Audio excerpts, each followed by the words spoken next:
forms of performance art. For centuries, it has brought to life the myths, legends, and daily lives of the Vietnamese people. This is the story of Linh, a young performer who embarks on a journey to preserve and revitalize the fading art of water puppetry. Linh grew up in a small village on the outskirts of Hanoi, where her grandfather was a master puppeteer. As a child, she would sit by the lotus-filled pond, watching in awe as her grandfather and his troupe made wooden puppets dance across the water, illuminated by the golden glow of lanterns. She marveled at the way the simple wooden figures seemed to come alive, telling stories of heroic warriors, mischievous spirits, and humble farmers. Despite her deep admiration for the art, Linh never considered puppetry as her future. Modern entertainment had taken over, and young people were more drawn to films, social media, and digital games than to age-old performances. When her grandfather's puppet troupe disbanded due to dwindling audiences, she felt a pang of sadness but convinced herself that change was inevitable. Years later, while studying theater in Ho Chi Minh City, Linh came across an old water puppet stage at a cultural exhibit. The sight of the intricately carved figures stirred something within her, a longing to reconnect with her roots. She realized that if no one preserved the tradition, it would fade into history. Determined, she returned to her village and sought her grandfather's guidance. With patience and wisdom, her grandfather taught her the secrets of water puppetry. She learned how to carve and paint the wooden figures, each one a work of art imbued with personality and meaning. She practiced controlling them with the long, hidden rods beneath the water, mastering the delicate movements needed to bring them to life. Most importantly, she absorbed the essence of storytelling, understanding that water puppetry was not just about performance but about passing down the soul of Vietnam through generations. Eager to adapt the tradition for modern audiences, Linh introduced new themes into her performances. While retaining classic tales like The Legend of the Golden Turtle and The Dance of the Dragon, she also created stories that resonated with contemporary viewers, stories about environmental conservation, urban life, and the struggles of young dreamers. She combined traditional music with modern sound effects, adding depth to the performances without losing their authenticity. At first, the elders in the village were skeptical. They feared that Linh's innovations would dilute the purity of the art. But when they saw children and young people flocking to her performances, laughing and clapping with delight, they understood that she was not erasing the past, she was ensuring its future. Linh's efforts did not go unnoticed. Her modernized water puppet shows gained attention beyond her village, drawing visitors from all over Vietnam and even international tourists. She was invited to perform at cultural festivals, where audiences marveled at the magic of wooden figures gliding over water, telling stories that transcended time. On the night of the Mid-Autumn Festival, Linh's grandfather sat in the front row as she performed her latest masterpiece, a story that combined the legend of the moon goddess with a modern tale of a young girl rediscovering her heritage. As the final puppet bowed gracefully on the water's surface, her grandfather's eyes glistened with pride. He knew then that the spirit of water puppetry would live on. Through Linh's dedication, water puppetry found its place in the modern world. Her story became a testament to the enduring power of tradition, proving that cultural heritage is not meant to be locked away in the past but to evolve, inspire, and continue dancing upon the waters of time. Echoes of Vietnam, a journey through culture. Vietnam is a land of rich traditions, where history and heritage blend seamlessly with modern life. From its vibrant festivals to its centuries-old crafts, the country's cultural essence remains deeply rooted in its people. This is the story of Nam, a young Vietnamese artist seeking inspiration for his next painting, who embarks on a journey across Vietnam to uncover the soul of his homeland. #Hanoi, the timeless capital.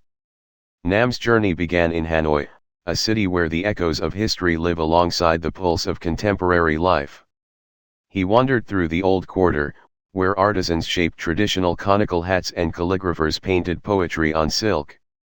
The rhythmic clang of blacksmiths hammering metal rang through the streets, a reminder of Hanoi's deep artisanal traditions. At the Temple of Literature, he traced his fingers over stone steles engraved with the names of scholars from centuries past. Later, he visited an elderly water puppet master, who revealed the secrets of this ancient storytelling art. As night fell, he found himself mesmerized by the performance, where wooden figures danced gracefully across the water, recounting legends of Vietnam's history. #Receba, the spirit of the highlands. Eager to explore the country's ethnic diversity, Nam ventured north to Receba, home to the Hmong, Dao, and Tay communities. Here, he met Mai, a young Hmong woman who taught him the art of batik, a dyeing technique that transforms fabric into intricate masterpieces. Under her guidance, Nam carefully applied wax to cloth, watching as delicate motifs emerged. Hiking through terraced rice fields, he absorbed the breathtaking scenery, each step echoing with the stories of generations who cultivated the land. As he sat by the fire that evening, elders shared folk tales, their voices weaving a rich tapestry of myths that had been passed down for centuries. The melodies of the Ken flute filled the air, leaving Nam enchanted by the depth of Highland culture. #Hue, Whispers of Royalty. The ancient city of Hue was Nam's next stop, where the grandeur of Vietnam's imperial past still lingers. He stepped through the imposing gates of the forbidden Purple City, marveling at its weathered palaces and intricate dragon motifs. A historian guided him through the tomb of Emperor Khai Dinh, where a fusion of Vietnamese and European architecture stood as a testament to the country's evolving identity. Nam also immersed himself in Hue's culinary heritage, sampling dishes once reserved for royalty. He savored the delicate flavors of Ban Nam, steamed rice cakes, and Bun Bo Hue, spicy beef noodle soup.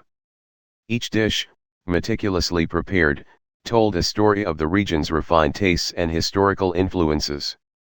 #Hoyen, the lantern-lit past. From the imperial city, Nam traveled to Hoyen, a town frozen in time.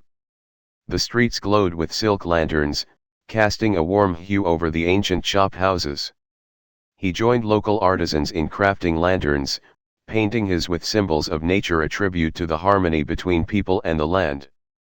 At night, he floated his lantern down the Thursday Bone River, making a silent wish for inspiration. He watched as the river shimmered with countless lights, each carrying hopes and dreams into the unknown. As he walked back through the town, he marveled at the cultural fusion evident in Hoi An's architecture, a blend of Vietnamese, Chinese, and Japanese influences. #The Mekong Delta, a life shaped by water. His final destination was the Mekong Delta, where the river was the heartbeat of daily life. He rose before dawn to visit the floating markets, where merchants paddled wooden boats laden with fruits, flowers, and local delicacies. He sampled fresh coconut candy, its sweetness lingering as he watched families skillfully navigate the waterways. Nam stayed with a family who made traditional clay pottery, their hands molding the earth into vessels of beauty and function. Inspired, he sketched the scene, capturing the quiet resilience of those who lived in harmony with the river's rhythms. #A canvas of culture. As Nam returned home, he unrolled his sketches and began painting. Each stroke of his brush carried the essence of his journey: the golden glow of Hanoi's streets, the intricate patterns of Sepa's textiles, the regal grandeur of Hue, the lantern-lit serenity of Hoi An, and the flowing lifeblood of the Mekong Delta. His masterpiece was not just a painting, but a tribute to Vietnam's enduring spirit. Through his art, Nam hoped to share the beauty of his culture with the world, ensuring that its stories would continue to be told for generations to come. The legacy of Vietnamese silk, the weaver's journey. Vietnam is a land of timeless traditions, where ancient crafts continue to shape the cultural identity of its people. Among these, silk weaving holds a special place, embodying centuries of artistry, patience, and dedication. This is the story of Mai, a young woman who embarks on a journey to preserve and revitalize the disappearing art of Vietnamese silk weaving. Mai was born in the peaceful village of Van Phuc, renowned for its silk craftsmanship. Her grandmother, an esteemed weaver, often told her stories of how Vietnamese silk was once treasured by emperors and merchants alike. As a child, Mai would watch in fascination as her grandmother's hands skillfully guided the loom, transforming raw threads into intricate fabrics. The rhythmic clatter of the loom was like a song passed down through generations. Yet, as Mai grew older, she saw the craft fading. Cheap, mass-produced fabrics flooded the market, and the once thriving looms of Van Phuc fell silent. Young people left the village for city jobs, believing that silk weaving had no future in the modern world. Mai, too, left for Hanoi to study business, convinced that her future lay elsewhere. Years later, while visiting a fashion exhibit showcasing Vietnam's cultural heritage, Mai was drawn to an exquisite silk gown. To her surprise, it bore the patterns of Van Phuc silk. She ran her fingers over the fabric and felt a deep longing for the lost traditions of her childhood. In that moment, she realized that if no one preserved the craft, it would be lost forever. Determined, she returned to Van Phuc to rediscover her roots. At first, her return was met with skepticism.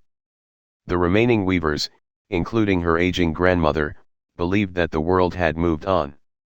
But Mai was undeterred. She spent months learning the ancient techniques, how to extract silk from cocoons, dye it with natural pigments, and weave delicate patterns inspired by nature and folklore. She understood that silk weaving was not merely about fabric but about storytelling, each design representing a piece of Vietnamese history. To revive the industry, Mai sought ways to blend tradition with modern fashion. She collaborated with designers to create contemporary clothing using traditional silk, ensuring that younger generations would embrace the craft. She introduced sustainable practices, using eco-friendly dyes and ethically sourced silk, appealing to a global audience that valued authenticity and sustainability. Her innovations were met with resistance at first. Elders worried that change would strip away the essence of their art. But when they saw young people wearing Van Phuc silk with pride, they understood that Mai was not abandoning tradition, she was breathing new life into it. As word of her work spread, demand for authentic Vietnamese silk grew. International designers took notice, and Van Phuc silk found its way onto global runways. The village, once on the brink of losing its legacy, became a cultural hub where artisans and designers worked together to celebrate Vietnam's heritage. On the day of the annual Silk Festival, Mai unveiled her latest collection, a blend of classic and modern designs, each piece honoring the craftsmanship of her ancestors. As her grandmother ran her hands over the soft, shimmering fabric, pride and tears filled her eyes. Mai had not only saved a dying tradition but had also secured its future. Through her journey, Vietnamese silk weaving was reborn. Mai's story became a testament to the enduring power of heritage, proving that tradition is not meant to be left in the past but to evolve, inspire, and weave its way into the future, just like the delicate yet unbreakable threads of silk.